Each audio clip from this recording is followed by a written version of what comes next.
दोस्तों, सुल्तान ओरहान गाजी की फतूहात के बारे में तो हम सभी जानते हैं, लेकिन क्या आपको पता है उनकी 7 बीवियां और 6 बेटे थे। नंबर 1, इफेंदिजी खातून। दोस्तों, ये उस्मान गाजी के भाई गुंदूज बे की बेटी थी और इनके बेटे थे सुलेमान पाशा। दोस्तों, सुल्तान ओरहान गाजी के बाद सुलेमान पाशा को ही सल्तनत उस्मानिया का अगला सुल्तान बनना था, लेकिन ऐसा हुआ नहीं। पर क्यों, ये हम अभी कुछ देर में जानेंगे। नंबर 2, नीलोफर खातून।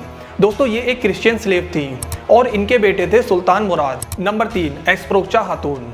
दोस्तों, इनको हम होलोफिरा खातून के नाम से भी जानते हैं। इनके 2 बेटे और 2 बेटी थी। Number 4, Theodora Kantakouzene.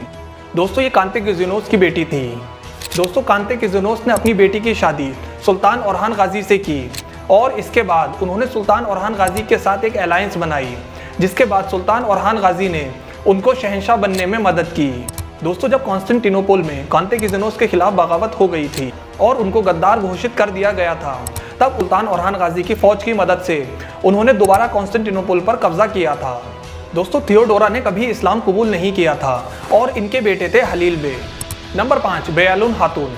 दोस्तों, ये बिलेजिक के तेगफुर की बेटी थी और इन्होंने ही बुरसा में इब्न बटूता का स्वागत किया था।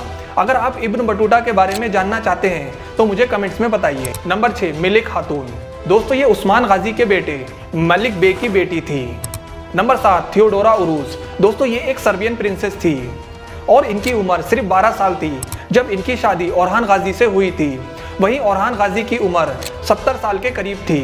दोस्तों, सुलेमान पाशा ओरहान गाजी के बड़े और फेवरेट बेटे थे। ओरहान गाजी के बाद इनको ही सल्तनत उस्मानिया का अगला सुल्तान बनना था।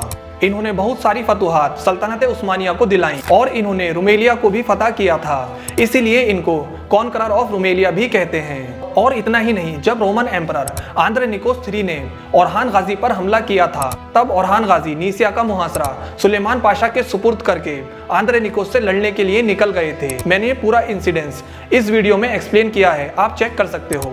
और इस तरह से इनका नीसिया की फतह में भी बहुत बड़ा हाथ था। लेकिन दोस्तों, इनकी मौत घोड़े पर से गिरने से हुई थी। दोस्तों, आपको क्या लगता है, इतना खतरनाक जंगजू घोड़े पर से गिरने से मर सकता है, या फिर ये कोई सोची समझी साजिश थी?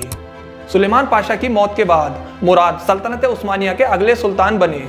सुल्तान मुराद ने एडरने पोल को फतह किया और इसका नाम बदलकर एडरने कर दिया था और एडरने को सल्तनत उस्मानिया का अगला दारुल हुकूमत बना दिया था।